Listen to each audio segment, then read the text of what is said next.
All right, looks like we are live. We are back after a kind of a hiatus, I guess. A few weeks ago, we were too busy to actually make it here on time to do it because we got so many calls and stuff going on. Then I was on vacation for 2 weeks. Mike was running the show for me. How was it? Yeah, it was something, that's for sure. It was something. I don't know. I don't really feel like I was missed much. Well, I texted you and called you about it every day. You did a great job. No, not every day. When I did call you, you're always wondering how your phone took messages from Florida or something like that. I don't know. That doesn't make any sense to me. Anyways, what we do is we like to get on here live because we don't always get a chance to answer emails and text messages and YouTube comments and stuff. So we try to get on here. It's a little quiet. It's a little quiet? It's a little quiet. Okay, well, that's as high as I can get it. But let me check on my phone. Okay. But anyways, we try to get on here and answer questions when we can, and It's okay. yeah, it's okay. And so yeah, let us know what your if you have any issues. First of all, Hardell is here. Thanks for coming back, guys. Bruce is here, man. Appreciate it. And Bruce, thanks for that order. Hope that everything worked out for you guys. I need to give you a call or stop by and see you. But also Hardell's here. Hopefully you got your package, man. Like I said, I've been gone for 2 weeks. I did not get a chance to check that tracking number. We sent that thing over to Guyana for Hardell. And yeah, and that thing got stuck in what they call it, customs. They thought it was a bomb or something. Yeah, I guess, man. But yeah, then Armando asked, have we been on vacation? Yeah, that's what I was just discussing. Been on vacation. I did. I was gone for 2 weeks on vacation, so dang. Okay, let me look into that, Hardell. Maybe we did something wrong trying to do an international shipping. Oh, yeah. Oh, sorry. Yeah. So I might even just send you another one, man. I apologize. I don't know what's going on, but last thing they told us is that it was in customs waiting to be released. I don't know why it would get stuck, because they asked us all kinds of questions, and we told them it was automotive diagnostic equipment, and that was one of the selections. So I don't know, shipping stuff over international can be weird, but maybe we'll just have to drive down there. Thanks for letting me know you didn't receive it. I'll get the office to check on that for you. See, Bruce, I saw him at Hose and Rubber the other day. Oh, did you really? Yep. Awesome. Everything worked out fantastic. Oh, he's talking to Mike there. Okay. Yep. Good deal. Yep. I'm glad those engines worked out for you. Hardell says ship it with UPS. They ship to Guyana.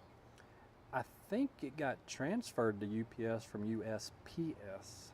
I'm not sure how. I'll have to get with the office and see how they delivered that. But yeah, you should have had that weeks ago. I might just send out another one, man, and we'll worry about the rest of it later.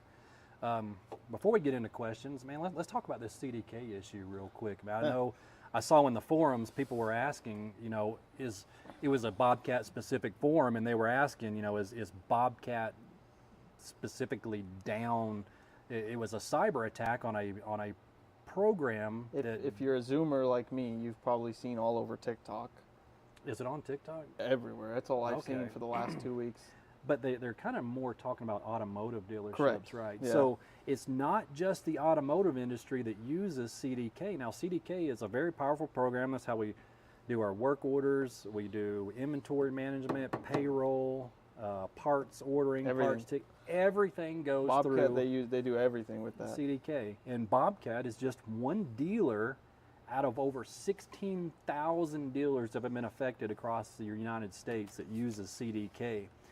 And it's basically put us back into pencil and paper invoices. Yeah, so all our invoices are over the last 2 weeks since I've been going to Bobcat.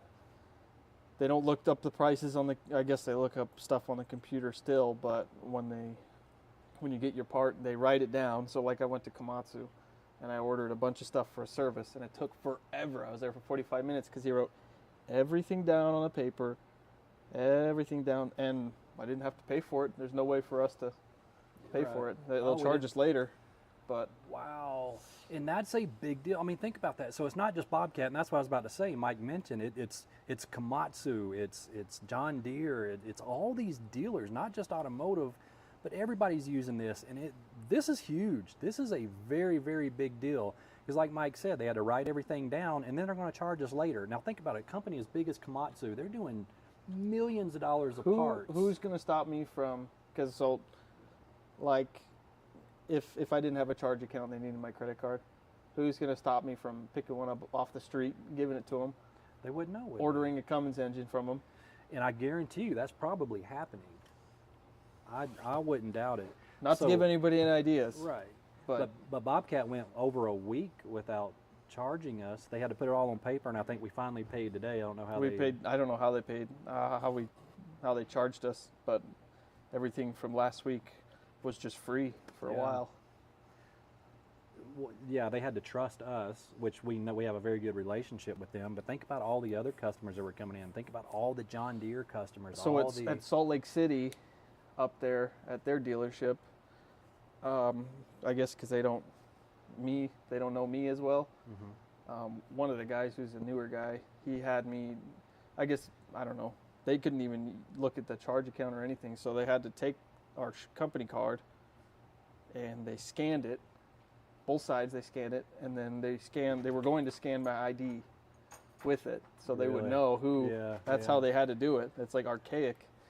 But then the other guy's like, oh, I know him. So. Yeah, and that's acceptable though. I mean, what else can you do? They got to do because they can't shut their business down. They still got to operate. You know what I mean? So from what I understand, well, it was ransomware is what it is. And from what I understand, that they did or they're going to pay the ransom, which was $15 million. Which is, I think it's kind of a low number. That's a very low number because... How much do you think they're losing every day? Millions, maybe. Oh, God, yeah. Not only are they losing millions, but think about the relationship with all these businesses and dealerships. They're never going to trust them again. They'll never trust them again. This is a huge, huge data breach.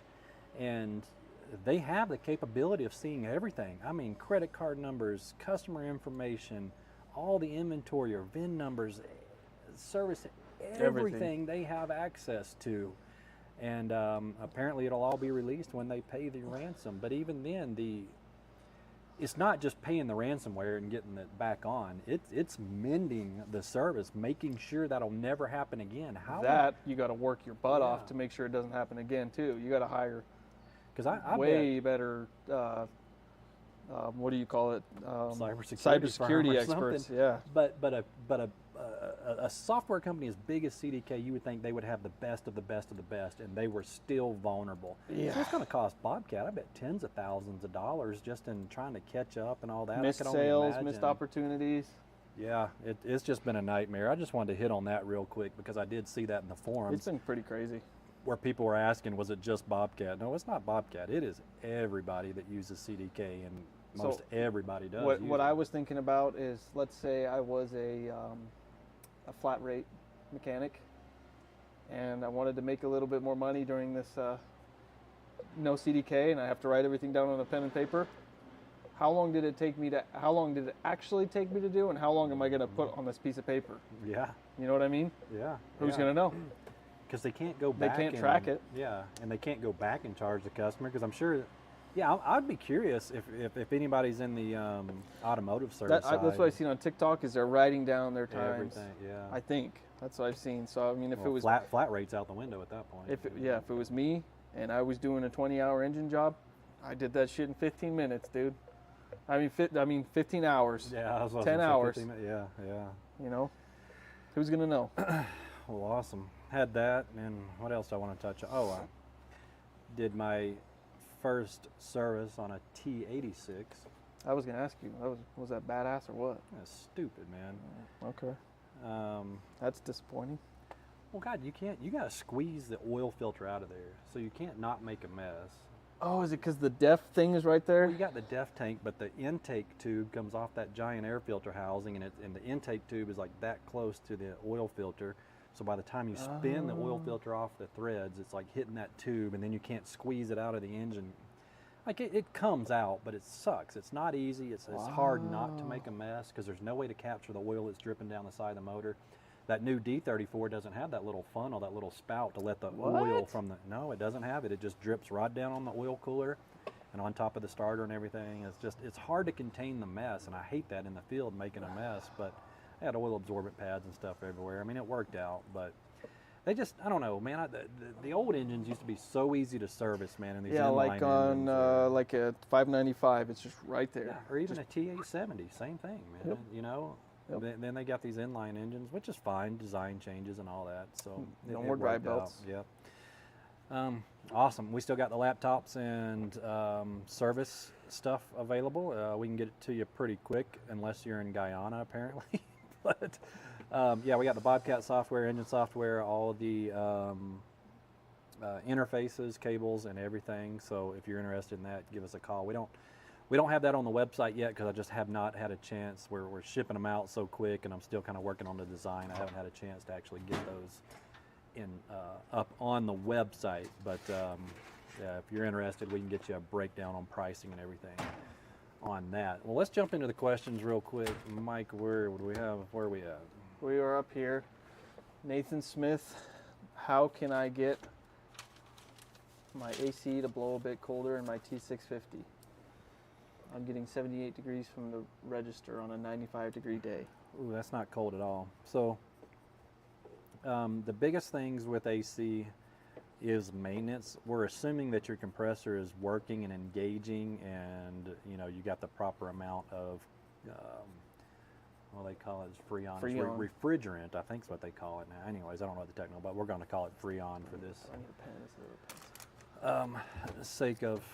So if the compressor is coming on, you know that it is engaging and it's staying on. It's not cycling so much. It really gets into the cab air filters. So you got the two filters on the outside of the cab. Don't even try to clean them. They're very fine. I mean, you can try to knock them out, but it's this very fine material inside of there, and you can never. Once that dust gets lodged in there, it's very difficult to get it out. Just replace them. That's going to be the best thing to do.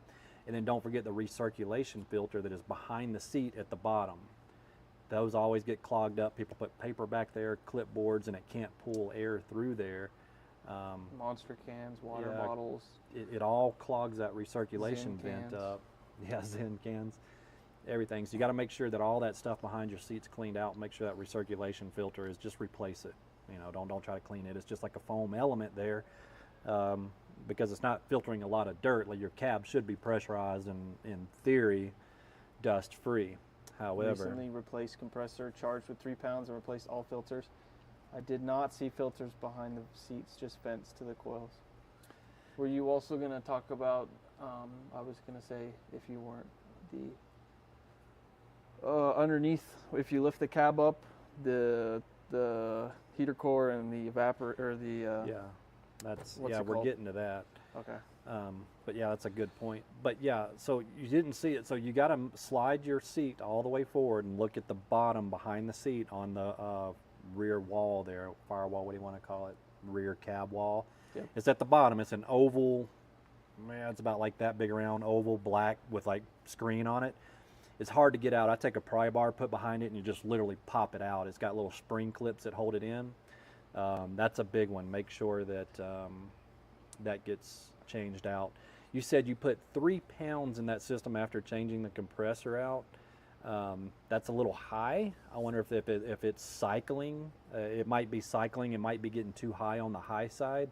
2.2 is about just right on that system. 2.5, 6, 7.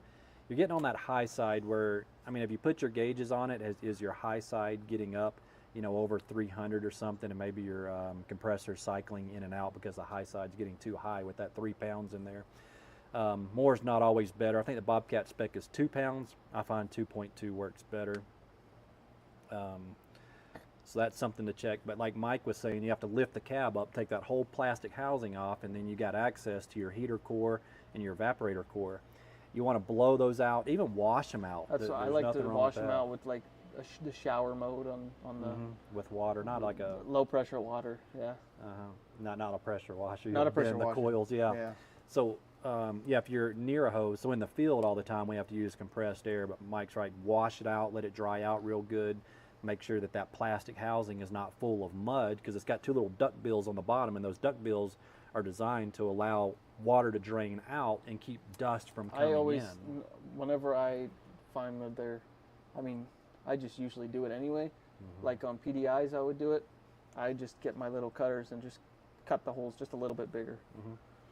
And that's perfectly acceptable, because what Mike's saying is, because those duct bills under there is what happens. They always clog up. Yeah, the dirt doesn't come out of them. And because the opening is like literally like, yeah, it's like so this. small that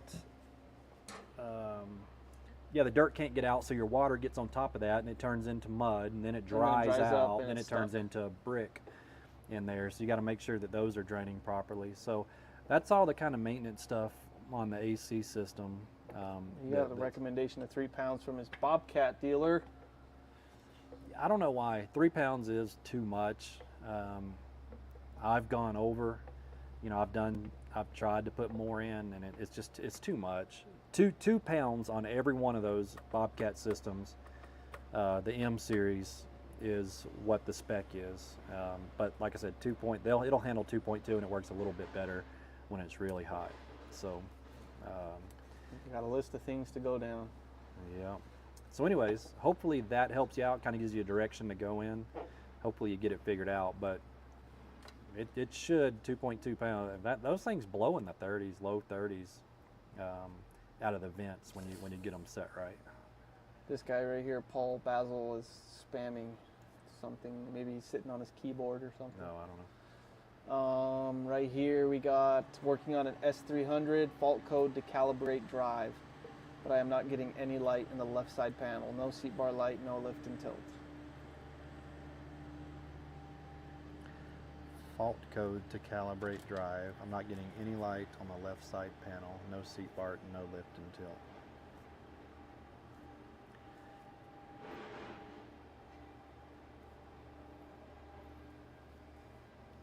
Would it be something to do with the speed sensors or something? I don't think so. Why is he not getting any seat bar light? I mean, it sounds like right away we got something electric or a failed controller. Do you have any other codes other than failure to calibrate? Because if your seat bar is not light, and we got to track it back to, it doesn't matter if it needs to calibrate. You raise and lower that seat bar, that light should cycle with it. It sounds like more is going on than just a failure to calibrate. Definitely sounds electrical. I think we got an electrical issue and maybe even a controller issue possibly. I'm not sure. Mendoza says, I have a John Deere 32223D. I am looking for a final drive. So for final drives for all those John Deere ones, I highly recommend CR Components. Michael put that in the chat for you real quick. CR Components out of Indiana, right? Yeah, Indiana. Just Google it or go to crcomponents.com, I think. But they are really good at those John Deere final drives. Ask for Conan and tell him you talked to us, and tell him what you're looking for. And if he can't help you, he'll be able to point you in the right direction. He says no other code, just that code.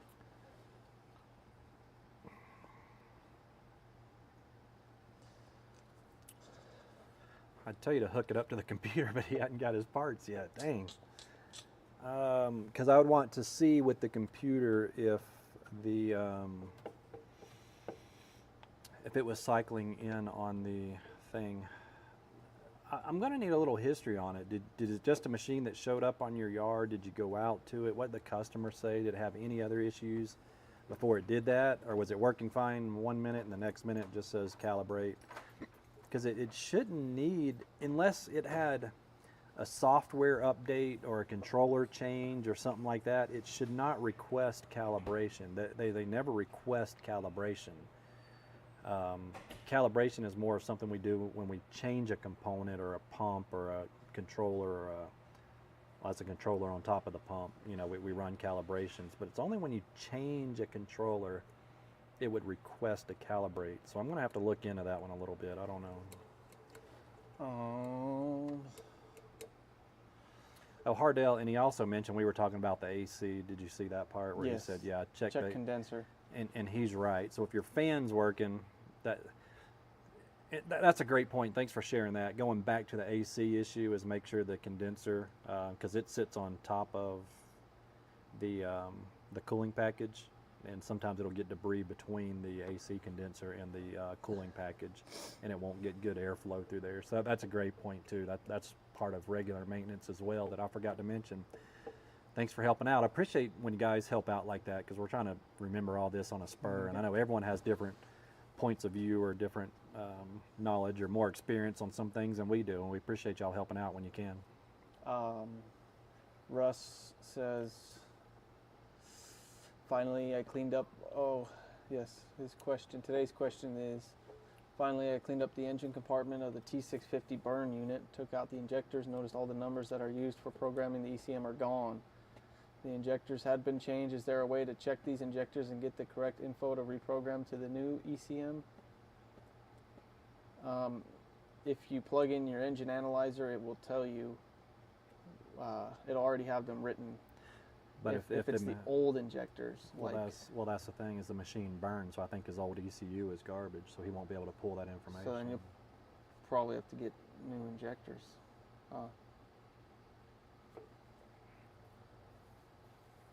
If the numbers are gone. You know, that's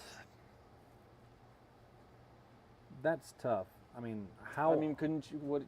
How old are those injectors would be my first question. If they're fairly new, you said they were changed. Is that what he said? Yes. Okay. If they're fairly new, maybe we can just use, I wouldn't have a problem just putting a different injector code in there, because the system will relearn, okay? On new injectors, I think the trim codes are so close. If we just within 6 months. Within 6 months, I think you should be okay. I think the injectors are new enough. If you just used a trim code from a different injector, it doesn't matter if it's an old injector or whatever. If you just had the number, which we could get for you, I would just program those in, and your ECU will restart to 0, and it will constantly learn that injector. It's called minimum drive pulse is what it's called. We're constantly learning every 30 minutes. It's recording each injector as it runs, and it'll tune it to that specific injector. I mean, what if you went into Engine Analyzer and just clicked read? There's a read, a write, and that's a great point. And apply or something like that. Okay. Because when you click read, it'll pull up, like if you type in all your injectors and then you accidentally click read, it'll read out all the codes. I wonder if that will pull them up. Because every time we plug in, they're already there. So they're already there. I've never done a read option. Try it, maybe. Yeah, try it. If you have Engine Analyzer, you hook it up and you go to the C3i injector replacement and then click read. See if it just pops your numbers up for you. Good point, Mike. Yeah, try that.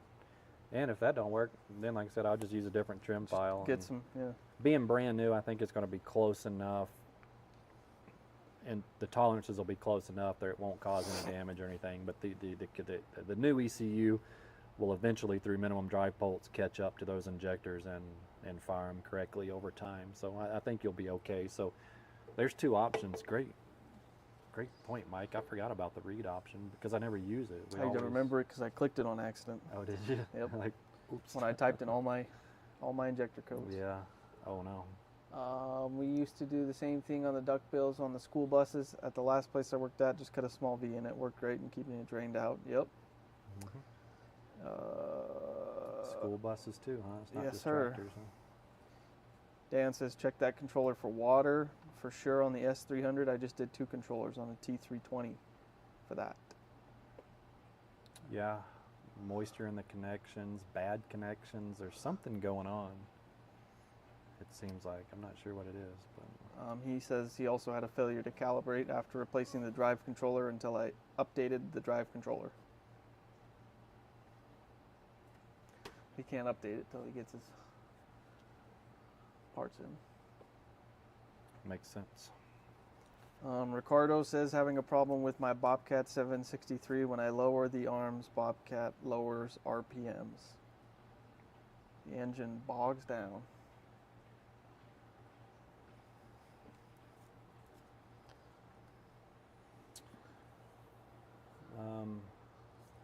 That's not necessarily super uncommon if you're trying to lower them down quickly. I'm trying to think what could cause that. Because if your spool is moving correctly, I mean, it should just free flow through the spool.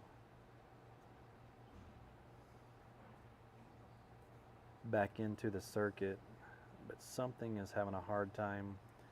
Do you have bucket positioning valve on there? That's the only thing I can think of that would cause that, is an issue with the bucket positioning valve. Ricardo. Yeah. When he lowers the arms, so when you lower the arms, it's bogging the engine down like it's under load. It's trying to force the arms down. So yeah, I'm thinking bucket position valve is where I would be looking at. I can't tell you exactly what in the bucket position. That'd be my first question, is let's see if it has that, because that's the only place I can think that you're going to have an issue with that. Does your bucket stay level when you go up and down? And even if it doesn't, you still have the valve, because it still tries to go through that valve. It's just an electric operated solenoid. True. And if you have it and it's not staying level, then it's probably an issue. Yeah. Let's see, he bought the 763 from California. Oh, he brought. Oh, okay, yeah. Oh, I don't think that one had a bucket position valve. I honestly don't remember. I didn't, because I wasn't looking for Oh, it. yeah, we were looking at the engine. Just the engine. Yeah. So, I don't know. But that's where I would be. And Nathan says a hydraulic bypass valve. Well, I guess that's kind of what the bucket positioning is, kind of bypasses, but there's no other bypass. I mean, the only bypass would be the main relief valve.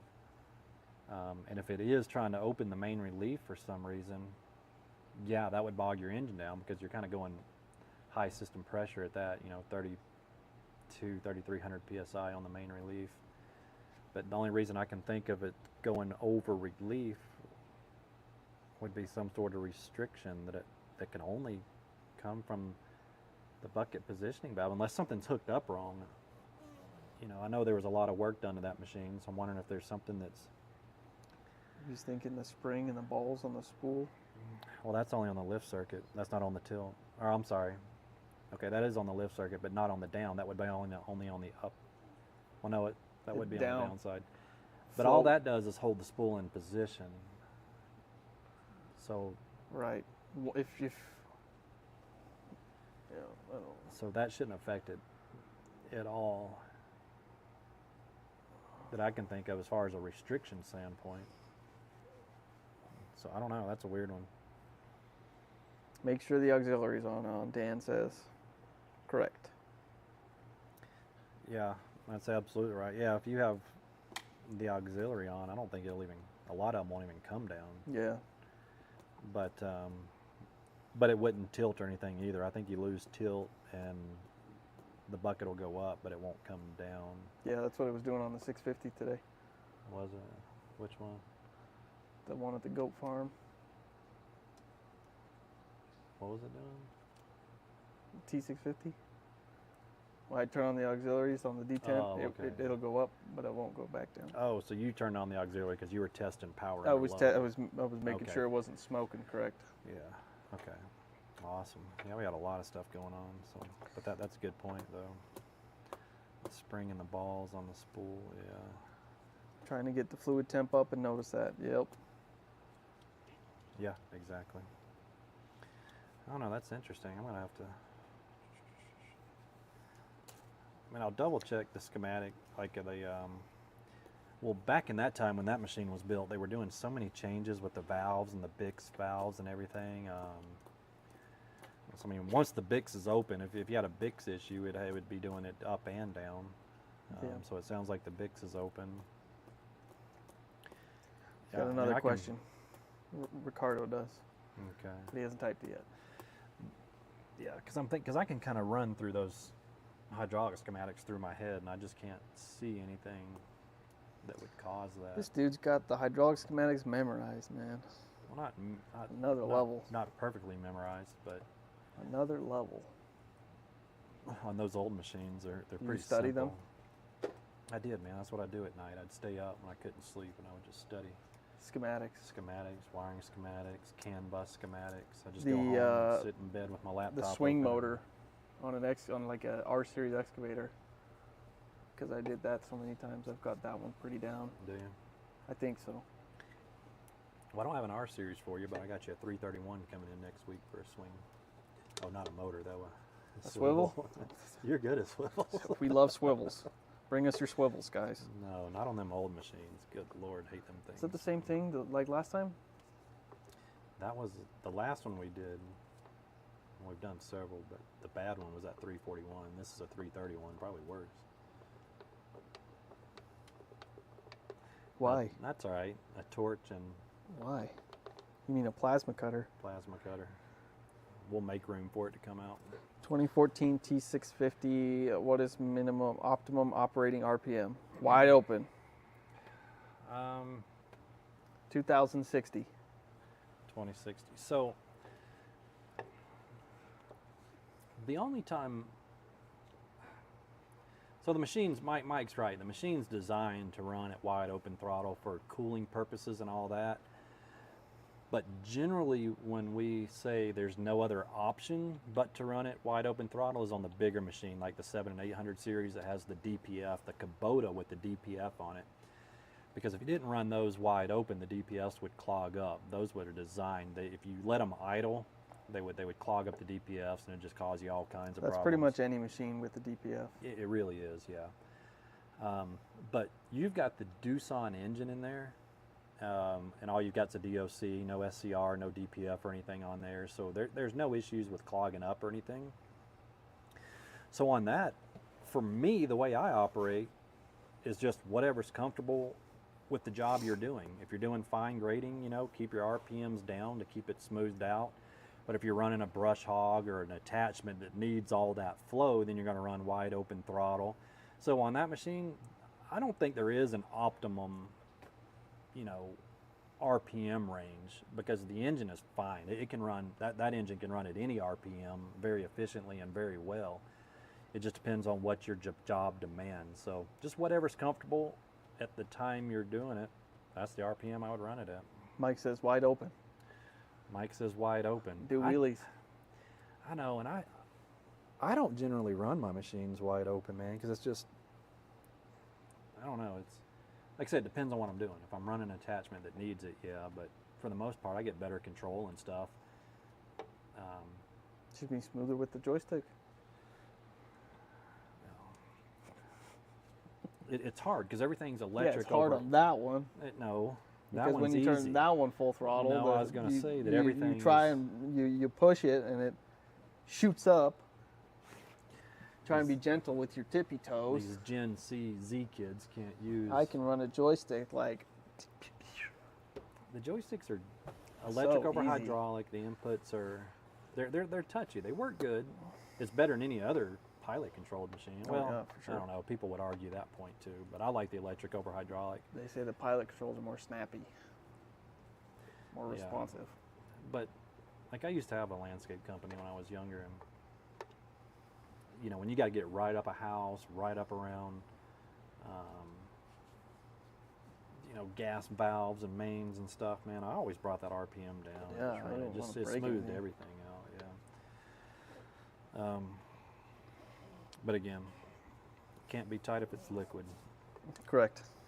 That's right. That swivel's coming out one way or another. If we got to cut hoses with the torch, we're cutting hoses with the torch. We're cutting it out, yeah. Psych, I'm just kidding. No. The number one tip to pulling swivels and parts like that is cleaning the machine. Get your panels off, wash everything out, so all the grease and gunk and crap's not dropping all over your face. Getting in your eyeballs. Getting your eyeball, yeah. I've found even with safety glasses, things will get in your eyeballs. It does. And when I pull them, I like to do it one hose at a time. Or the older one, like that 331, is going to be flat face, or O-ring face, ORFS fitting. So go on Amazon, get you a cap and plug kit. I pull a line off, I cap and plug it. You know, pull the next line off, cap and plug it. That way you're just not pouring oil everywhere. I mean, I see guys all the time. They'll pull them swivels and they just leave the lines hanging. They go home for the night and they come in the morning. The whole floor is covered in hydraulic oil. Yeah, who would do something like that? I don't know, Mike. You've never seen anything like that happen. Never seen anything like that. Well, I've heard stories, but I've seen it in other shops and stuff. But yeah, cleanliness and just cap and plug the hoses, man. It saves you a lot of trouble. But Ricardo says, "How would I know if a drive motor's bad? what are the symptoms? Does not drive straight? Yeah, and sometimes it's hard to tell. It's very rare we see one half of a pump go out. You know, your pumps, it looks like one big unit, but it's actually two pumps bolted together. And usually if one side goes out, that metal's already went to the other side, contaminated it, and you lose the whole pump. So usually if you only lose drive on one side, this is just generally, in our experience, more common than not, then it's going to be a drive motor issue. Drive motors, depending on the machine, but majority of them are really easy to swap. So what we do is if we suspect it's a drive motor and not a pump, we'll swap drive motor from left side to right side. And if the problem follows, then you know it's the drive motor. But if the problem stays on the side that you had an issue with after you flip-flop the motors, then you know it's probably a pump issue. Mike just did that last week, didn't you, on a 595? Yes, but I also followed it up with a K-strain test just to be certain. That's a good point, man. I'm glad you did that. What I did is there's a spec, and it took forever to find it, but they don't make it, like they don't put it in the schematics, do they? No, not anymore. It was a knowledge article. Yeah. But basically what the K-strain is, you know, if you have too much K-strain, that means your seals are worn out and it's too much is bypassing. So there's a spec for how much K-strain is allowed, and a certain, you know, GPM, the flow, the amount of gallons per minute. And so you just take your K-strain hose off the K-strain block and you have a bucket with levels on it, and then you move the motor for a certain amount of time and see how much comes out over, it's 15 seconds, and then you times it by 4. But the one that I did, so we tested the good side first just to make sure that one was good, because it's really easy. It was just the K-strain block. It's right there. So we took the other one off and it was barely anything, and nothing came out while the motor wasn't moving. And then we took off the bad one. That thing was just pissing, and we weren't even moving it, so we knew it was bad. So right away at neutral position, it was just pouring out. Yep. Yeah, so that's a good point. But Nathan also mentioned that on here that to check the K-strain filter. So your machine, so those older ones would have a K-strain filter on either side of the motor. The newer machines the little canister silver ones. Yeah. The newer machines don't have K-strain filters on them anymore. The M series kind of went away with that. The main hydrostatic filter was the K-strain filter. But yeah, so on that older machine, it's got individual filters on each motor, and like Mike said, it's that little silver canister. You have to take it apart, and there's like a brass, like a desiccant, cheese. it looks like. Yeah, it just looks like mashed up brass, whatever. But anyways, and that'll catch your contaminants. You're looking for little brass and those metal. And again, on that older motor, those were rollers, and the roller part never really failed much. That's a really good system. What it was the seals in there that went bad, and they're really easy to reseal. So if you pull that K-strain filter off and you see either a black or a white plastic or kind of a yellowish plastic, you know you just lost a seal, and just go ahead and get that resealed, and you should be good. But when you take your motor apart, you'll you know, your roller should be, you really don't want to take the roller section apart, because they're actually really tight, and it's kind of hard to put back together if you're not careful. But it says you swapped those already. One was really dirty, had a little piece of something when I pull it. You swapped the drive motor? Is that what you? It sounds like maybe swap the filter. Yeah. Okay. Little piece of something. So. Yeah, so depending on what the color, we kind of know what seal it was, but if it was metallic, then you would have to see kind of where it's kind of hard to say. It was black. It was black in the filter. Okay. Yeah, so if it's black, that could be metal. It could be the roller coming apart. But if did you find any pieces of material in there would be my question. If it's just black, then I take it apart. And if that roller section just falls apart, your rollers and all fall out of your center section, then it's just too loose. It should be really tight. Yes. Very Yeah. tight. Tight. Yes. Do you think the S-6, the T66, T80, T66, S66, whatever series machines are as bad as people say they are? And are any Bobcat machines in North America made in China or India? No, no. The 60s, the 60s and the 70s, the T's and the S's, they're good machines. I don't care who it is that comes out with a new machine. Especially a major country or company like Bobcat. I don't care if it's Cat, Kubota, Deere, whoever it is. They do extensive testing, but there's always design changes. There's always new models that are going to come out. And until it gets out there, you can test so many machines, but until you get hundreds or even thousands of them out there in the real world, you don't really see these issues. We just call them bugs, okay? And when they Lots of bugs. Okay, when they first come out, yeah, we had lots of bugs. We had issues. But a major company like Bobcat, they take it seriously. They jump in there, they get the engineers on it, they do the testing, they try to find out where the problems are, and they try to improve on that and make it right so the future machines, don't have all those issues. I mean, we had software issues, we had wiring issues, we had Lots all kinds of stuff. Wire harnesses. So they immediately, the software team, the programmers get on it. We get the updates out. We start updating the controllers. We get all that stuff fixed. Water. Yeah, the wiring harnesses that. Whoa! That's a big old wasp. That thing just landed right on your screen. I know. Watch it. Gosh. But so anyways, what I'm getting at is the models that are coming out now. We've already worked through all those ones. So if you got a new one, you're gonna get a good machine. The older ones that are probably because they're getting out of warranty now, and if you start having all these wiring, if you didn't get the updated harnesses and fix where the water intrusion was coming in, we had updates to fix the ground straps and stuff. We get into all that. You could actually move your ground straps because what was happening was water was actually coming into one of the ground wires and going just wicking through the cover, the outer jacket of the wire, and going all the way into the plug and getting moisture in the plugs and stuff. And then we had harnesses rubbing in different places, so we've done some rerouting and stuff like that. I had about a machine a day that would come in, and I had to blow out the controllers to fix all the coding issues. Yeah, but the components, okay, so we had issues with little stuff like that. That's why I call them bugs. They were minor things.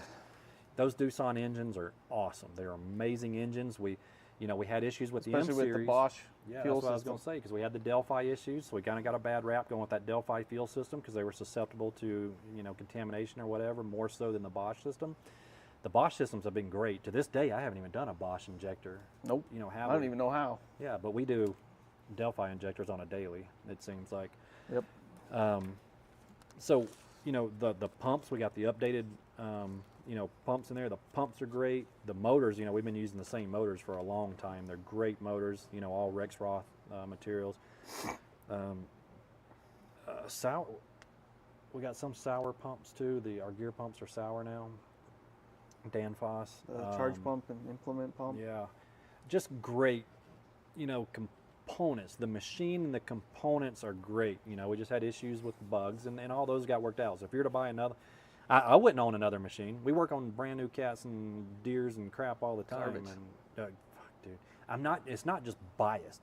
We don't work for Bobcat. Every cat that we have gives us problems on problems on problems on problems. I know, and everyone's got their opinion out there, and operators have their opinions. But from a mechanic, a technician standpoint, absolutely. If I was buying a new machine, it would absolutely 100% without a doubt be a Bobcat. But I would go for an M3 first before an R series, personally. A 650. Yeah, a 650 or the new M3 595. Those were two of the best machines ever made. But the comfort, the cab, the one-piece pressure. I mean, the R series are nice. I'm kind of with Mike. I would want an M series for myself, but if I was an operator, I don't know, I might want the R If I was an series. operator, I would probably want an R series. Just the cab is much more It's contained. quieter. It's one piece, more pressurized, less dust. You can see a lot with those updated, the newer better R series. better visibility. You can see really good with the glass. The arms were redesigned. You know, they got that cast steel up there, so it's actually 20% more, or 20% stronger. But there's a lot more. You can see the bucket a lot better because we're kind of up further forward in the cab. I think The they're touchscreen is absolutely cool great too. machines. So in North America, we don't see any of the China or Indian machines over here. Yes, they are made over there, some of them, but those usually stay in the other parts of the country. Our M3 series are actually come from Czech Republic because we changed all our lines over to build the R series, but the customer demand was with the M series, so we wanted to put those back on the line. Well, the Czech Republic still had the lines going for the M series, so that's kind of where our M3s come from. But all the R series that we use in North America, that we use here, are built in North America and North Dakota up there. But we've got, or I say we, Bobcat's got plants Europe, yeah, India, China. They got plants everywhere, but they're kind of different machines. We got them. That brings me to another point, is that I don't know where it was made, but I know a guy in Australia. I think I was telling you that they get brand new M series machines with the Kubota engines in them because they don't have all the emissions and crap stuff we do. So I don't know. He sent me a picture and he's like, "Yeah, we're still getting brand new machines with Kubotas in them." I was like, They fire right up. That's nice. Yeah. Doesn't take 5 seconds to start like a Doosan. Not kicking on the Doosan engine, but anyways. If you work on if you've worked on as many Kubotas versus Doosans, you know the Kubota, you turn the key, it's on already. Yeah, and don't matter what you put in the tank, it still runs until the filter. Yep, until the filter clogs. Yeah, change the filter and go again, you know. Faux Nickel's back. He's saying we're back. Faux Nickel he's been posted on TikTok. I've been watching his TikToks. Yeah, I know. He's got a good TikTok, man. Yep. He does some cool stuff. I'm always interested in seeing what he's doing. What is a good test for checking the aux coupler block? Got a customer with the mulching head that won't spin up fast or build mulch pressure. I don't think it's the mulcher. Yeah, I mean, the biggest thing to do, so your bottom coupler, the female, is the output for that mulcher. So what you'd want to do is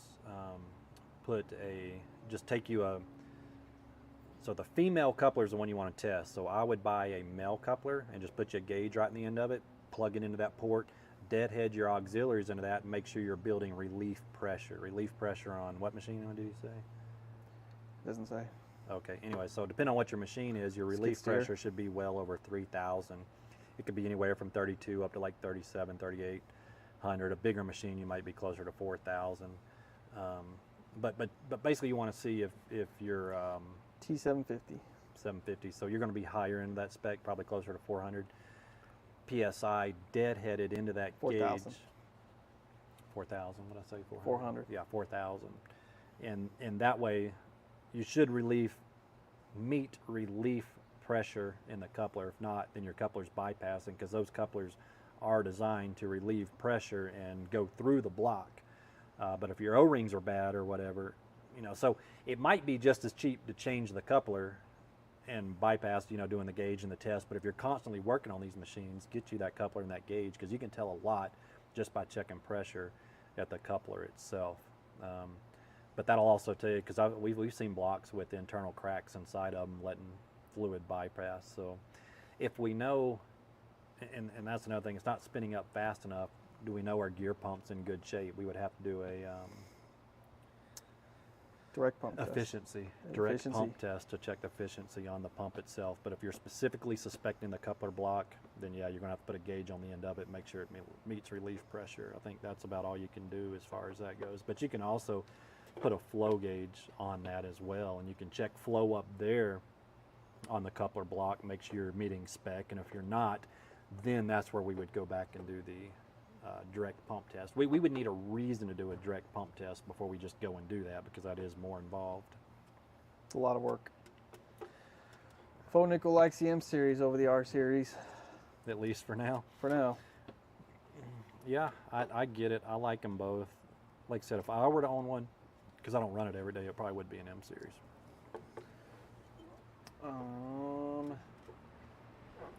Daniel says, I think it's ridiculous that people were so negative of them. I'd have more hesitation on a machine that is from, say, the 5th to 20th best-selling skid steer and compact excavators.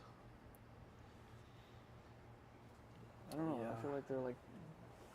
Do you think they're 5th as far as selling skid steers? Do you think they're 1st? I don't know. Dan probably knows better than I do. That's kind of like Ford F-150 is the #1 selling truck. Yeah, Bobcat sells the most skid steers. Oh, do they? Yep. According to Google AI overview. Oh, Google AI as of 2024. As of 2023 and 2024. Okay, so Bobcat sells more skid steers than anybody, apparently to Google. I don't know the exact numbers, but Let's try mini excavators. The top selling is the KX040-4. Kubota, yeah, that's Kubota. actually a really good excavator. 2023, and the Deere 35G Was behind the Kubota. Yeah. And I think, and I can almost tell you why that reason is. Although that KX040 is a great machine. Wow, the Bobcat's 5th. And I think that's due to price. The Bobcat excavator, mini excavators, mid-size excavators are so far advanced as far as technologically and computers and everything. They're way more complex than the Kubotas, the Deeres, or anyone else out there. And we got really nice machines, but they cost a lot more. So I think that's why that number's down. It's not because it's inferior to those other machines. I think it's a price point. Because even, so we got a rental side here in our company, and although all of our equipment is Bobcat right now, to be honest with you, we are kind of looking at the Kubota stuff because of the price difference, the financing options. I mean, it's not that we want to go Kubota, but the Bobcat's almost pricing us out of the rental market. You know, Bobcat wants market share, but their machines are just, they are worth it. Nice. But for the rental side, it's hard to justify that price and keep our rental rates to where we need them to continue to run the Bobcat equipment. You know, so that's kind of where I stand on that. He means a machine from a manufacturer that is getting started, like Hyundai and Devlon. Oh, right. The Devlons is very interesting on the Devlon machine, because that's Doosan Infracore when they sold to Hyundai. That's where the Devlon came in. But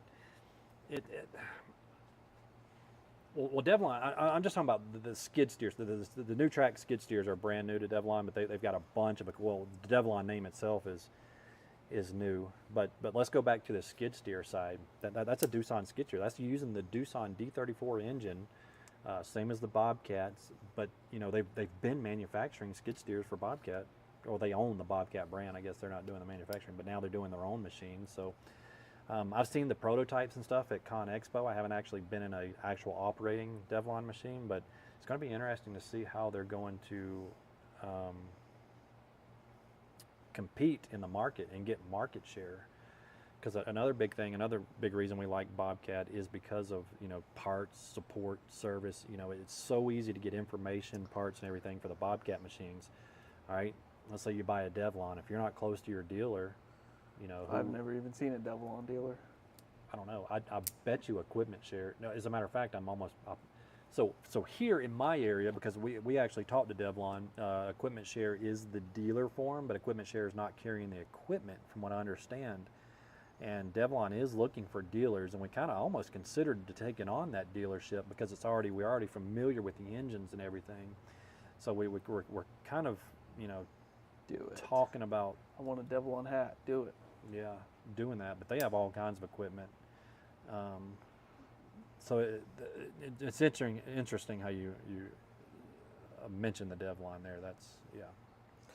Yeah, he was saying he'd be more hesitant on one of those than a Bobcat. Yeah, and again, the reason being for me is because of the product, the support, the software. If it breaks down, who's going to come out there? Yeah, think of like a Lugong. Or a Louis You're Gong, screwed. yeah. Unless you call South Valley. That's the problem. And until they get their name out there. Okay, so in our valley, well, you've got 3 Bobcat dealerships, 5 in the 6. How many in the state? At least 6 that I know of, just in our state. How many Devlon dealers? The equipment share, 1. That's it. And, 2. and they don't even sell the equipment from what I understand. So let's say it breaks down. You bought one, it breaks down. Their guys aren't going to be super familiar. Now, they'll get the software. They'll get everything they need to fix it. But I don't know. I'm interested in see where these new players coming in the market are going to end up. You know, Louis Gong's one of them, and they're just having a hard time with support and everything.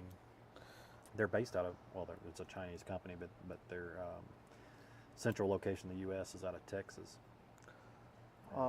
Speaking of Australia, I saw, Nathan says he's got to go. So see you later, Nathan. Awesome. He probably Well, thanks already for left. joining us. Yeah, man, He's gone for a while. yeah, he's really smart. He knows his stuff. Speaking Appreciate of the help. Australia, I saw a 743B that was assembled in Australia. And how do I message you guys if I ever have an issue with the Bobcat? Right here on Tuesday, Tech Talk Tuesday. Yeah, Tech Talk Tuesday. You know, on our YouTube channel, how I did it while you're watching this. So if you go into the About Us section, I think we've got our emails and links to. So every one of my videos has a link to our website, Tetrad Group, and in there it's got our contact information and our email and stuff. I mean, people get a hold of me all the time, so it's not that hard to find. But here, Tech Talk Tuesday is Tech the Talk most Tuesday, guaranteed way. We're gonna at least attempt to answer the question.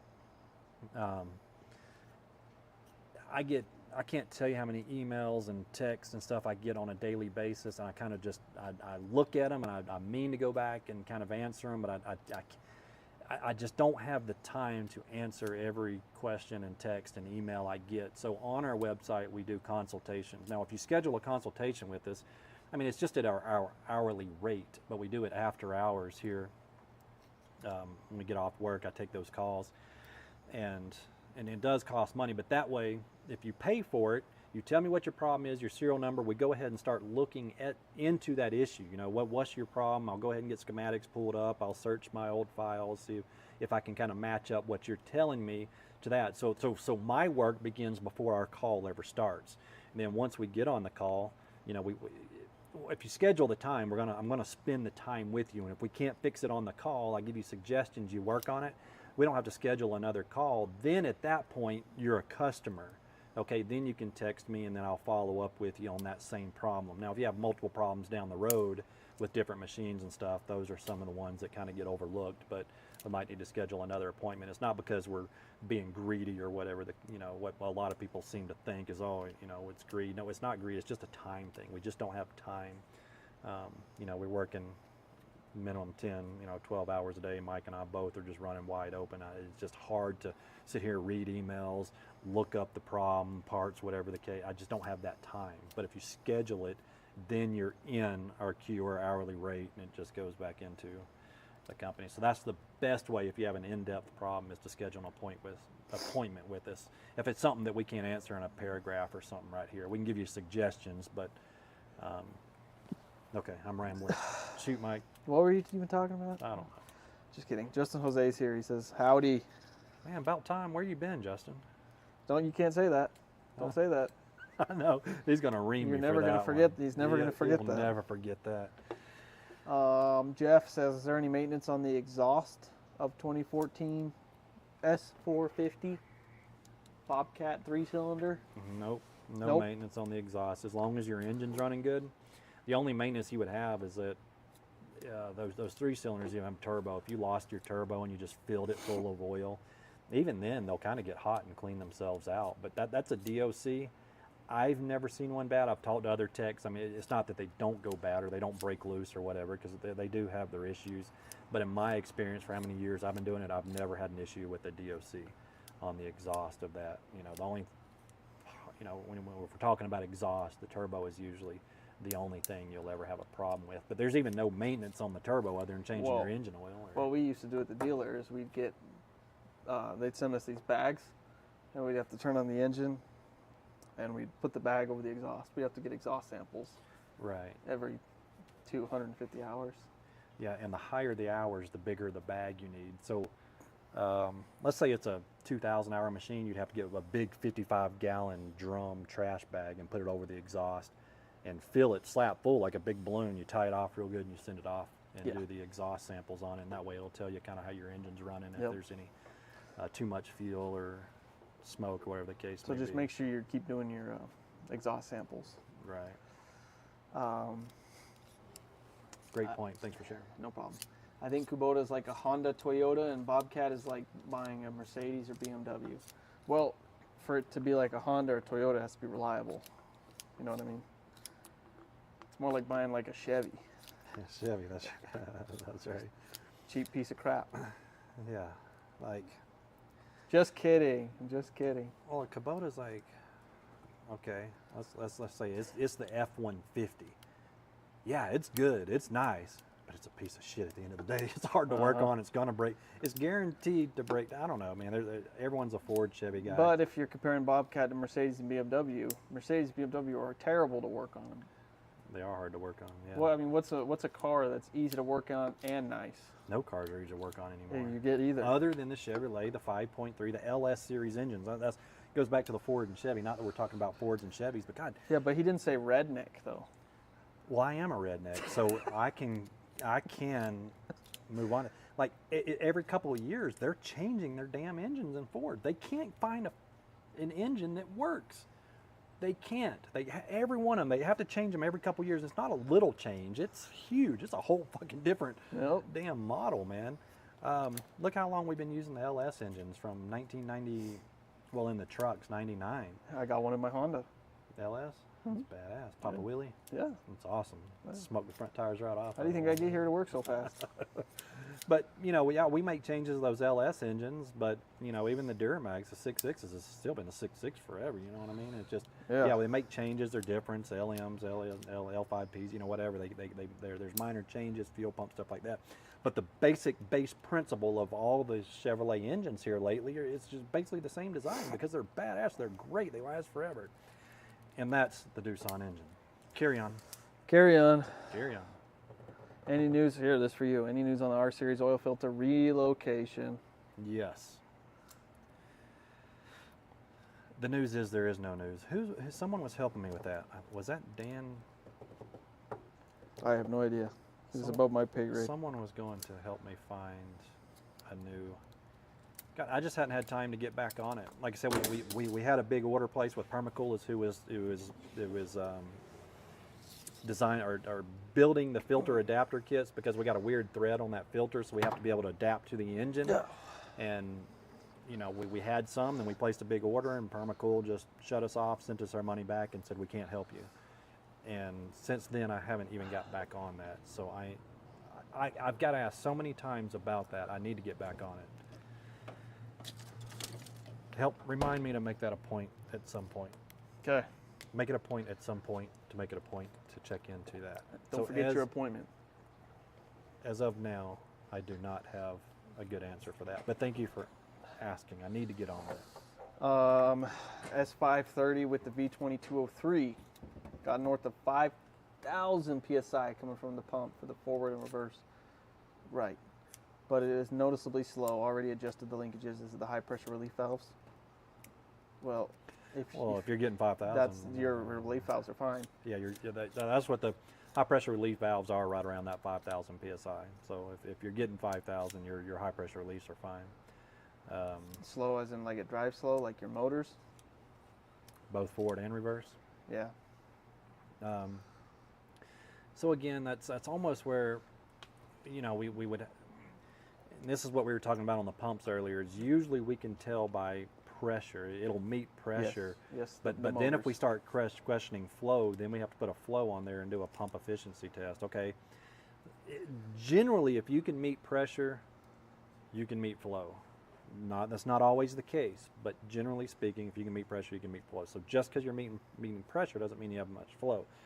But you could go back to the case drain thing that Mike was talking about earlier and see if maybe both your motors just have leaks in them. Is it doing it both forward, reverse, or both sides the same speed? It's things like that we would have to check. Check your filters. Yeah, so it's hard to say that since it's doing it on both sides, we almost have to do a flow test on the pumps. I said you said you adjusted your linkage, so I can only assume that.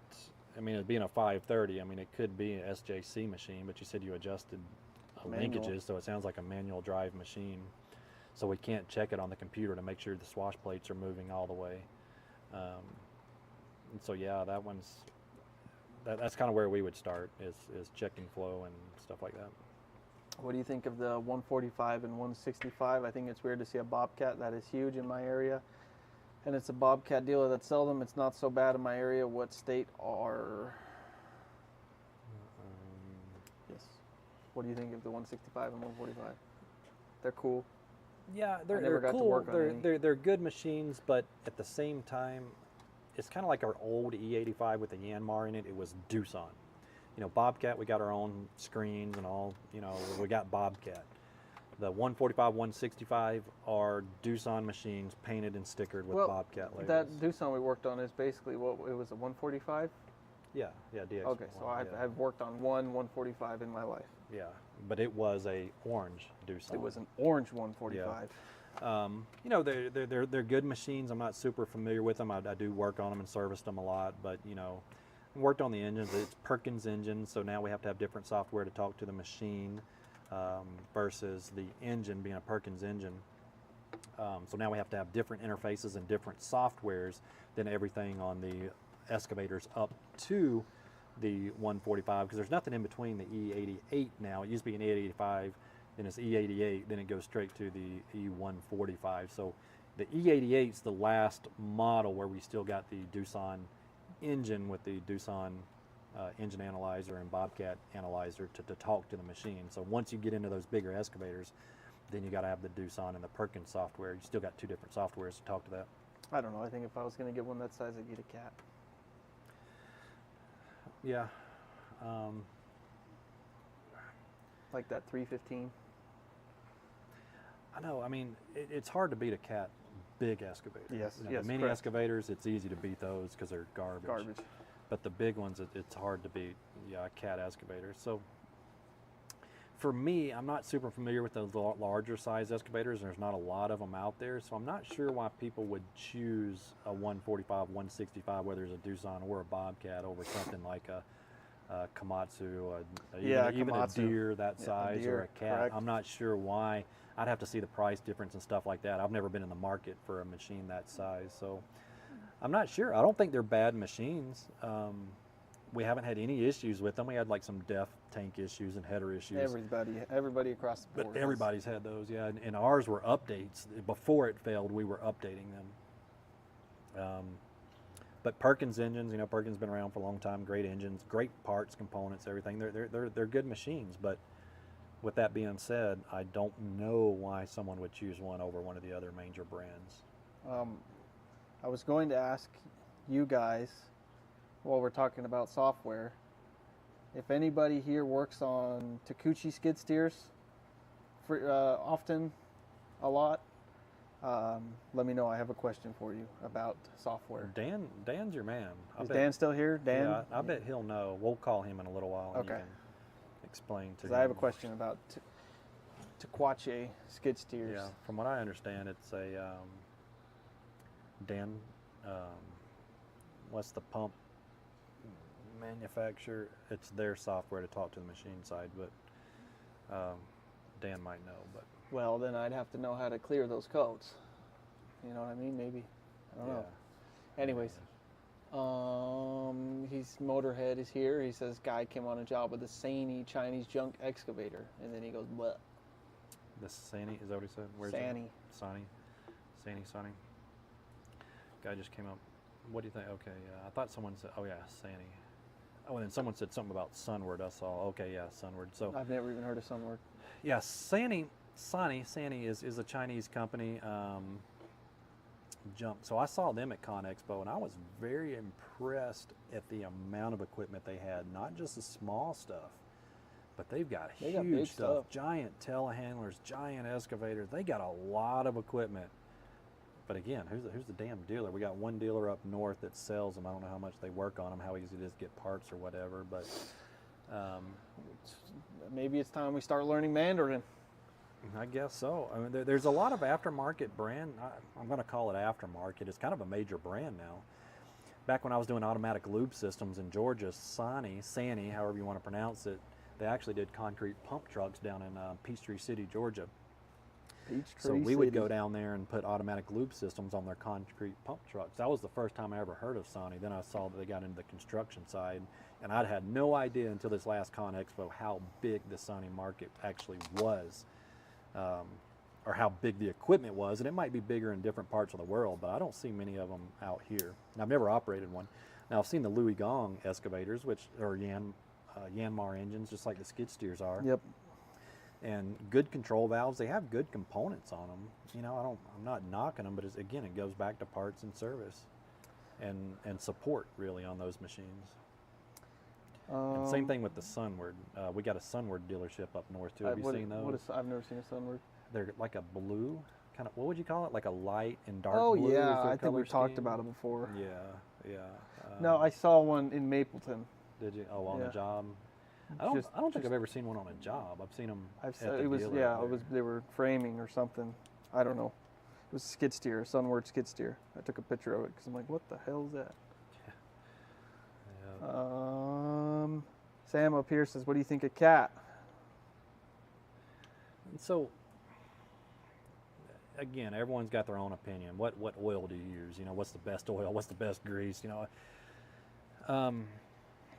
know, I started my career when I was young, 1998. I started with Caterpillar, and I lived, breathed, bled Cat yellow. Hell, everything I His had. underwear was yellow. Underwear was yellow. My damn riding lawnmower, I stripped it all the way to ground, completely painted it yellow, put the black and red stripes on it, Caterpillar decals. I mean, everything was Caterpillar, you know what I mean?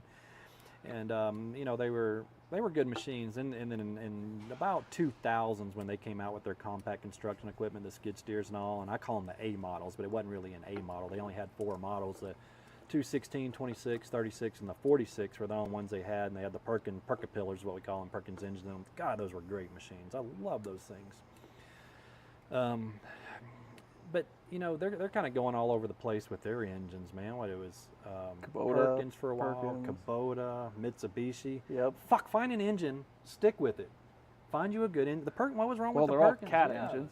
Well, yeah, they're all Cause Cat. If it's in a Cat, it's a Cat engine. Yeah, but fuck, they're all different, man. God dang. So Bobcat used Kubota for what? 100 and something years? 120 years? Yes. No, well, since 100 years. 100 years. No. So late 80s? And used them all the way up to 2014? Really? I mean, okay, we had a couple mixes in there because of power issues, stuff like that. So we had the Perkins and those giant 900 series. And then we had some Deutz and oil-cooled ones and some of those Correct. other ones. Because Yeah, we didn't have a 873. good fit. Back then, we didn't have a good Kubota engine that met that horsepower range. So we did have a couple different engines in them. But for the most part, the majority of all the engines were Kubota. But anyways, I like Cat equipment, but it seems like everything we work on now is just a fucking hassle. Excuse my language. No, sorry, I'm but serious. I'm getting frustrated. But every cat we Every touch single cat is we just touch is fuck. the biggest problem is the freaking sys doesn't help you with anything. Yeah, SIS is not. ET is not helpful. Doesn't show you much. No, and again, that goes back to like service support, how to find information and manuals. I don't know if it's just we're so used to Bobcat, but when we try to go to other stuff, just nothing makes sense. The manuals aren't good. So, the SIS software doesn't like, work great. I don't It's know just- if we're missing it, but Bobcat, you have a code. You can go and troubleshoot that code, and it'll tell you exactly. good, good troubleshooting. Good trees. troubleshooting for that code. Cat is a general, so you have a timing, a speed sensor issue. It'll tell you general for all machines ever, speed timing test, how to do that generally, and it groups in a bunch of different codes, so it doesn't really tell you. I think it just eats us up on time and parts, man. I think it's just a lot more expensive to repair. But again, you're going to ask the next guy, and he's going, "Oh, Caterpillar's the only machine I would ever own." You know what I mean? I'd never own a Bobcat. Their piece new of skid shit, steers are pretty dope, though. but- yeah, they're nice. But again, in the new skid steers, for me as an operator, you can't see shit. You know, one of our friends, I'm not going to mention his name, one of our friends actually backed over a guy because you can't see shit behind you. You can't see anything out the In sides. those skids, like the one we have out there, you can't Yeah. see anything. Well, even the the new window's ones. this big, Yeah, even the new ones, the back is so high you can't see anything. and the front, all the steps and everything cover that. You Yeah, can't see so the anything in visibility those. is terrible. So visibility is a big deal for me on those machines.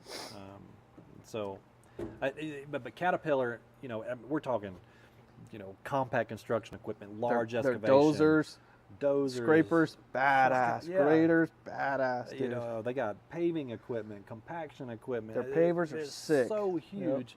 So it's hard to generalize. What do you think about Cat equipment? I'm specifically talking about compact construction equipment because that's kind of what we're geared toward.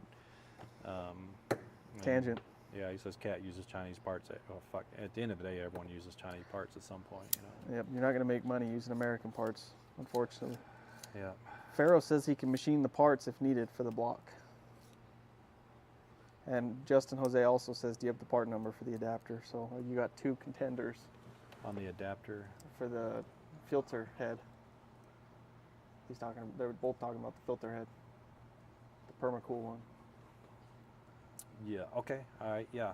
Let me get back with Permacool. If they can't help me, I'll get back with you guys. Thank you. I've got Justin's contact information. Pharaoh, I'm not familiar with your contact information. Deluxe oil 70966 Deluxe Oil Filter Relocation Kit. Uh-oh. Uh-oh. Let's look that up. Someone took my idea and made it. Correct. Damn it. Sons of bitches. I feel like I'm missing some stuff. Maybe not. Oh, I was going back to where he said. Permacool.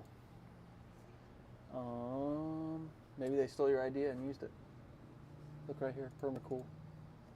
Flux M20 bar. That's not that's not the correct thread pitch. No, but so they've got a ton of these kits, but the thread kit and the adapter to actually make the hoses to come off right, that engine, to make it work. So it's specific part numbers, but yeah, they got a ton of those kits. But the thing about those, you got to watch out for the kits because they use a push to connect hose, which it's good hose. You probably never have an issue out of it. But for us, we use a hydraulic hose. Yeah, full hydraulic hose to kind of eliminate any issues that you could possibly have with that push to connect. Since I'm putting my name behind it, and that engine is so expensive, we're talking, depending on the engine, 20 grand to replace that. We want to make sure we use good components, good hoses, high-end stuff. So that's why our kits are kind of expensive, because we do use those high-end components. There's nothing touching, I don't know, the hydraulic hosses. They're never going to wear out. Yeah, the way we got it designed. After 20 years, But even then, they're not in the sun, so. Yeah. They're going to last forever. I mean, tons of cars and hot rods. A lot of people use those push to connect hoses, and it'd probably be fine. We could probably do that and bring the price down a little bit, but not if I'm putting my name behind it. Yep, correct.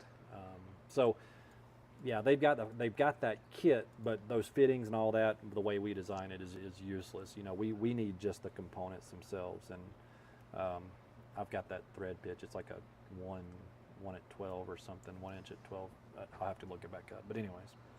Eduardo says, how complicated would the removal of a valve assembly from a 66 R Series be? Must I remove the cab from the machine? I think it'd be pretty easy. No. Yeah, they're actually pretty easy. You just raise the cab, you sit in there, right get comfortable. If you're standing looking inside, it's just right there. Yeah, there's a lot of metal hoses and stuff going to it that are kind of in your way, but none of it's a big deal, man. The valve is easier to get to than some of the other machines. Yeah, like basically any other. Yeah, it's that the actuators are a pain in the ass to remove, with that valve in there. But if you're taking the whole valve out, it's not bad. Nope. Yeah, Dan. So basically, what happened? I had a code for the machine on the Takuchi. It wasn't a pump issue, but I had like a code, but it was for the machine side, and I could see the code, but it's like very vague. But anyway, I wanted to go into the engine side. No, I could hook up to the engine side with Diagmaster, the Kubota engine, but the code was for the machine side. And when I tried to connect to the machine side, the Takuchi side, with Diagmaster, I didn't know if you could, and I looked it up on Google, and they said you could. But when I did that, it just threw a bunch of codes, and now the codes are stuck. Now the codes are stuck there. Yeah, I hadn't even had a chance to look at that machine. I literally just got back. So I was just wondering how you connect to the Takuchi side of the machine. Well, he says he uses Texa, the Texa kit. Which does it have like a different like? I don't know. I've never used a Texa, but I'm wondering which software you use. Does it have two different softwares? Is Yeah. what your question is? Yeah. Do you use Diagnostics for the engine, and then I don't know what you use for the Tequache side. Yeah. Mert says hi from Dusseldorf. Fixed T770 tilt actuator problem. Thanks a lot. 5 stars. Awesome. Appreciate that. Remind me what that actuator problem was and what you did to fix it. Man, I'd be interested to know what you came up with on that. Let's see. Yeah, Dan. The same plug. There's the 2 plugs right there on the right. Okay, different software. Yeah. Yeah, I think it's the same plug for both of them. So you could plug that connector in, but I guess it's different software. So I don't know what software that is. It's which we can get it real quick. It's the I looked it up. Do you use the same same other day when you told me, but the same? Oh no, they had a different adapter too. That's what I'm wondering. It was the manufacturer's adapter. They said the software was free, but the adapter. Anyways, I'll have to look it back up. Okay. So Peugeot is how that's pronounced. Daniel said Bobcat Peugeot. use. Yeah. Peugeot or Pugot. Pugot. But Peugeot, like Peugeot, I think is how the French actually pronounce that. Seriously? Yeah, Peugeot. French company. Peugeot was trying to be built over here in the United States. It failed miserably, and now it's just kind of a European country. But yeah, only the 751 had the Peugeot, and that is a bad word. I don't even like that mentioned here because I don't know. People ask us about the Peugeot every now and then, and I say just give up. I don't say give up, but there's just no support. There's no parts. Everything's obsolete. You can't fix those engines anymore. So if you got NLA. one. That's what it says. Every time you look up anything, anything, timing NLA. belts on them, man. It's just terrible garbage. No support, no information. If you're ever looking to buy a machine, stay away from a 751 with a Peugeot.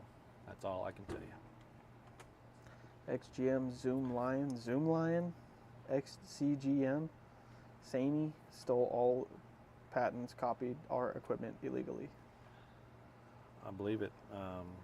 Zoom Lion? I haven't heard of Zoomline. But what do you call that? Intellectual property. Yeah, that's what they can do over there. They just buy a machine, ship it over there, and Look at that. oh, okay, yeah. I have those were at ConExpo too. Yeah, I've actually got a video of those working. Really? Because they had electric machines too, as a matter of fact. That Oh, Zoom line wow. has electric excavators, and that's what I was filming at ConExpo. I've actually got videos of that operating. Yeah, that's a big Wow. company too. Look at that. Cranes, pumps, excavators, all kinds of stuff. That's, what is that? Rice corn grain combine harvester with tracks. Dang, Zoomlion, however you pronounce it. Zoom Lion. Zoomlion. I'm an American. American. This one is out of stock on Alibaba for Um, 58,400,000. What is that even? Rupees? one. In I don't know. INR? INR, I don't know. That's an expensive machine. Awesome. So Pharaoh, what? Yeah, rupees. 58 million rupees. 58 million rupees. So that's like $200, right? Let's see. We're looking at a crane truck, if you can't tell. 58 million. It's only $69,000. Oh, okay. I mean, No, $600,000. Oh, 600. I was gonna say there's no way $69,000. Pharaoh says he'll email you about kits and parts. Okay, awesome. That's a beautiful looking fuel filter there. I was just checking my text. Came off a T320. XCGM. Oh yeah, XCGM. Well, remember we have those scissor lifts here from XCGM. Arm Up Equipment is our dealer here for XCGM. I was wondering who Arm Up was. I Yeah. saw their service truck. Yeah, dealer. So when we rented, remember that there was 2 excavators, or not excavators, scissor lifts when we were building our other shop, Yeah. and the reach lift, the telehandler was XCGM from Arm Up Really? Equipment. Yeah, Arm Up is our dealer here. I had no idea. So we were looking at buying some XCGM equipment from them too, like the scissor lifts and stuff to put in our fleet. But Hey, that one right there. See that? yeah, they got a nice truck. Yep. Ooh, which someone sold the old Peterbilt and bought a 550. I heard. Yep. That's what I talked to the field tech guy up there Yeah. when I was going to get parts up there. Yep. Yeah. I talked to him. Man, he is busy. Yeah. Being the only one. I got him his 550. Well, a lot of it had to do with the way it was parked. I don't know. I wonder if he's even in it yet. But anyways, yeah, I wish I had a chance to buy that truck. But anyways, long story short, then I make skid steer. Yeah, we need a Pete for old Mike. Worst skid steer ever made besides Lugon. Louis-Gon, which I don't know, man. I don't think they're terrible. Besides what?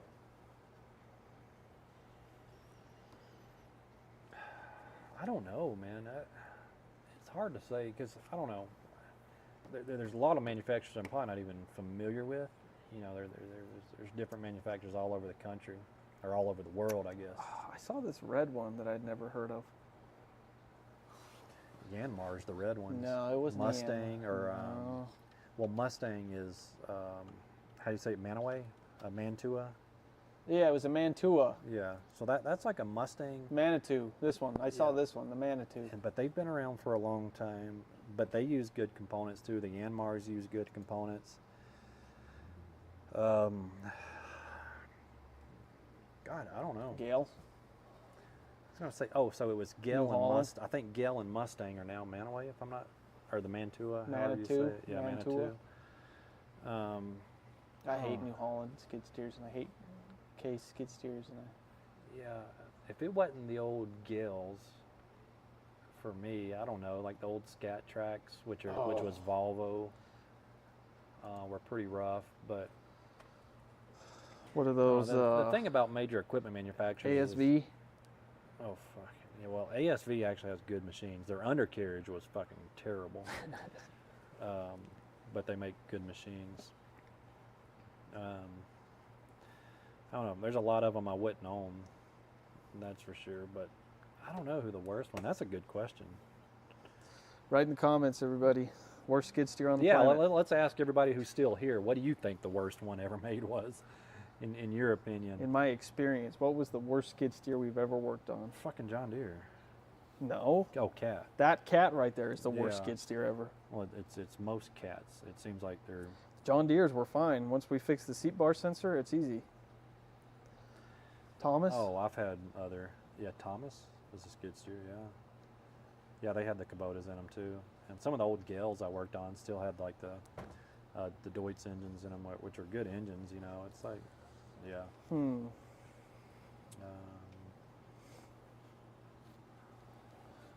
Yeah. I wonder. That's a hard one to say. Trying to think of the worst job we've done on skid steers. Yeah, I don't know. I'll have to think about that one. Chinese equipment is fine if you only use it intermittently or something, like a boom lift. Yeah, like I said, no manufacturer's out there to make a piece of junk or they'll go out of business. You know what I mean? And then nobody's in, I say nobody, you wouldn't think they're in business to go out of business, but you know, they all try to make, the thing about most manufacturers is they don't manufacture the engines, they don't manufacture their own hydraulic components, their own drive motors. It's all made by reputable companies. You know, Yanmars are good engines, the Deutz we were talking about. The problem are good is engines. like their control systems, like the electrical stuff. Yeah, the electrical stuff is all proprietary. That's where you get into issues. So, you know, the smaller companies like Komatsu skid steers, he says. Oh, Komatsu, yeah. I've never even touched one. No, it seems like I went out and looked at a couple. They have a 4BT in them or what? I don't remember. Well, there were so many ones. It's just like the cases. The old That cases. Komatsu out there's got a Yanmar. That one does, yeah. I don't know about the what engine they had in the, but like the case skid steers, they used to have the 4BT. Yeah, which is good. I just engine. know Komatsu uses Cummins Yeah. in their big machines. Yeah. So all manufacturers use, reputable. Just like we were just talking about. You know, Bobcat has seen, for the majority of them, is all Kubota, but we've seen Peugeot, we've seen Deutz, we've seen Perkins, Doosan. What else have we seen? Oh, our lawnmowers have Kawasaki's, Honda. Honda. No, It's Kawasaki. Kawasaki. That was Honda. No. The jumping jacks have Hondas. Oh, I think so. Yeah. So there's other compact construction equipment like that. It's all good stuff. But Ford Pinto engines in the old ones. oh yeah, we had some gas ones. That was the 600s series. Had the Ford gas engines in them. That's right. That's right. But that's back when they were still trying to figure it out. I think once they figured out Kubota's the way to go, they would make that work in about everything. All right. Hour and a half we've been here. Hopefully we answered some questions. Hope we helped out. Thanks everyone for joining and sharing your thoughts and helping us answer these questions. Appreciate you being here. Appreciate the help trying to figure out some of these filter kits and stuff, man. Great ideas. I am out of steam. Yep. So I think we will end it here. Busy day tomorrow. Yep.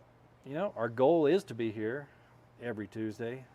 Whether we make it or not, that just depends on our workload and our schedule. So our goal is to be here every Tuesday at 4 o'clock. Hopefully we will see you next week if